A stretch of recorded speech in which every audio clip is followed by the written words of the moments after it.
last episode, we considered Francis of Assisi and the monastic order that followed him, the Franciscans. And now we're going to take a look at the other great mendicant order that developed at that time, the Dominicans. Dominic was born in the region of Castile, Spain in 1170. He excelled as a student at an early age. A priest by the age of 25, he was invited by his bishop to accompany him on a visit to southern France, where he ran into a group of supposed heretics known as the Cathars. Dominic threw himself into a church-sanctioned suppression of the Cathars through a preaching tour of the region. Dominic was an effective debater of Cathar theology. He persuaded many who'd leaned toward their sect to walk away instead. These converts became zealous in the resistance against their one-time fellow Cathars. For this, the Bishop of Toulouse gave Dominic a sixth of the diocesan tithes to continue his work. Another wealthy supporter gave Dominic a house in Toulouse so that he could live and work at the center of the controversy. Now, we're going to come back to the Cathars in a future episode.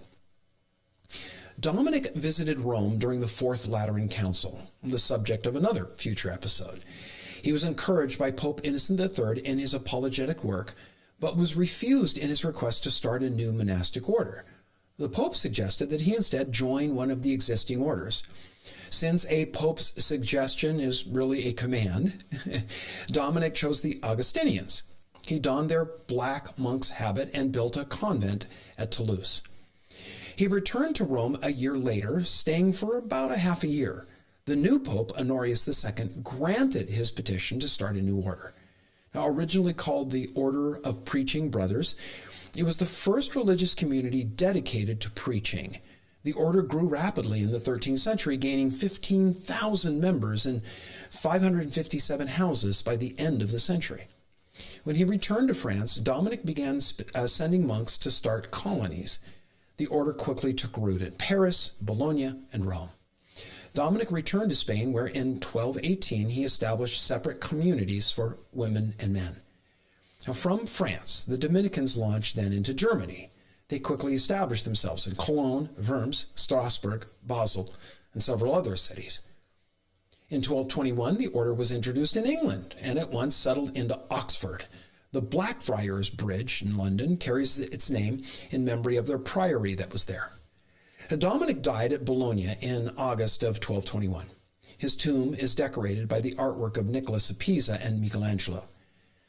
Compared to the speedy recognition of Francis as a saint only 2 years after his death, Dominic's took 13 years. That's still quite a quick canonization. Dominic lacked the warm, passionate concern for the poor and the needy that marked his contemporary Francis. But if Francis was devoted to Lady Poverty, Dominic was pledged to serve truth. If Francis and Dominic were, a part of a cruise ship's crew, Francis would be the activities director, Dominic probably the lawyer. An old story illustrates the contrast between them. Interrupted in his studies by the chirping of a sparrow, Dominic caught it and plucked it. Francis, on the other hand, is revered for his tender compassion and care for all things. Even to this day, he's represented in art, usually with a bird perched on his shoulder. Dominic was resolute in purpose, zealous in propagating orthodoxy, and devoted to the church and its hierarchy. His influence continues through the organization that he created. At the time of Dominic's death, the preaching monks, or friars as they were called, had 60 monasteries and convents scattered across Europe. A few years later, they'd pressed to Jerusalem, deep into the north. Because the Dominicans were the Vatican's preaching authority, they received numerous privileges to carry out their mission any and everywhere. Mendicancy, that is, as you will remember, begging as a means of support, was made the rule of the order in 1220. Dominic had been impressed by Francis's example and made his order mendicants as well.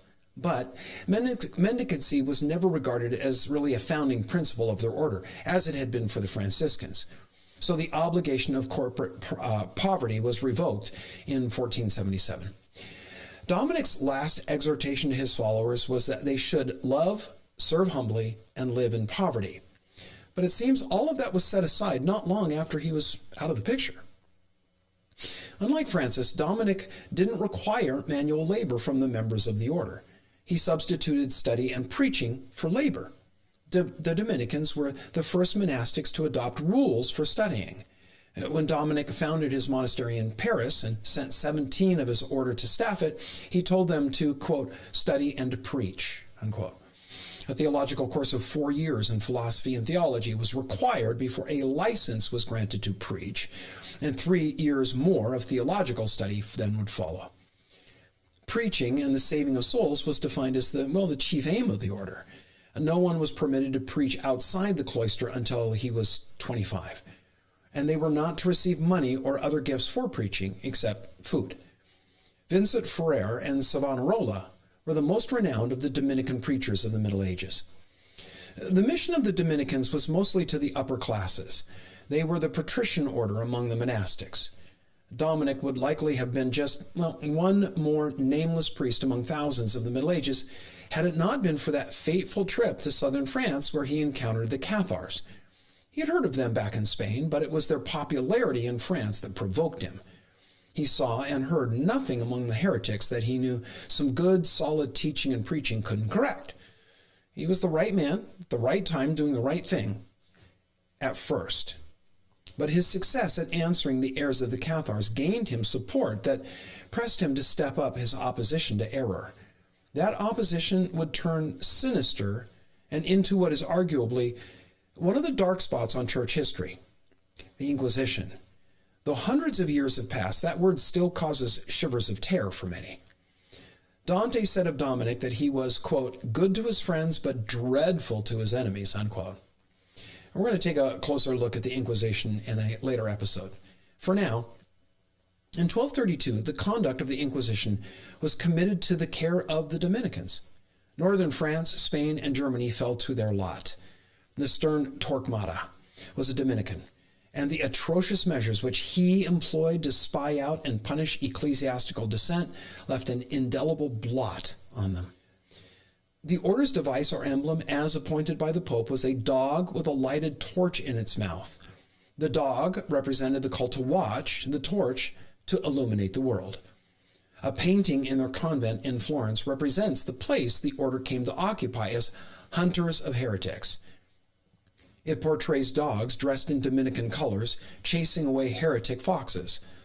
And all the while, the Pope and the Emperor sit enthroned, surrounded by counselors, looking on with satisfaction.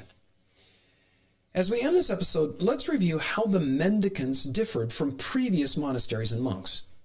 First, the mendicant orders differed from previous monastics in that they were committed not just to individual but to corporate poverty.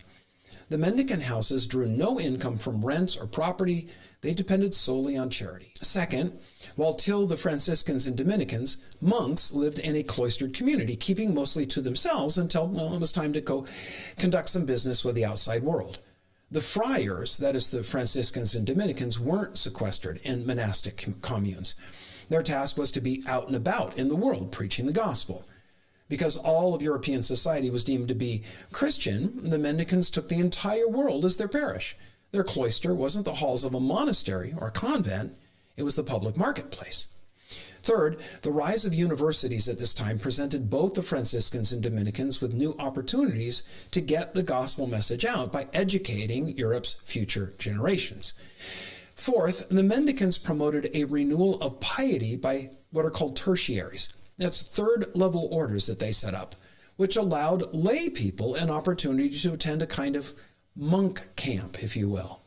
Fifth, the mendicant orders were directly answerable to the Pope rather than to local bishops or intermediaries who often use orders of monks to their own political and economic ends. Sixth, the friars composed an order and organization more than a specific house as the previous orders are done. Before the mendicants, monks and nuns joined a convent or monastery. Their identity was really wrapped up in that specific cloister. The mendicants joined an order that was spread over many dozens of such houses. Monks' obedience was now not to the local abbot or abbess, but to the order's leader. Besides the Dominicans and Franciscans, other mendicant orders were the Carmelites, who began as hermits in the Holy Land in the 12th century, also the Hermits of St. Augustine, and the Servites, who had begun under the Augustinian rule in the 13th century, but became mendicants in the 15th.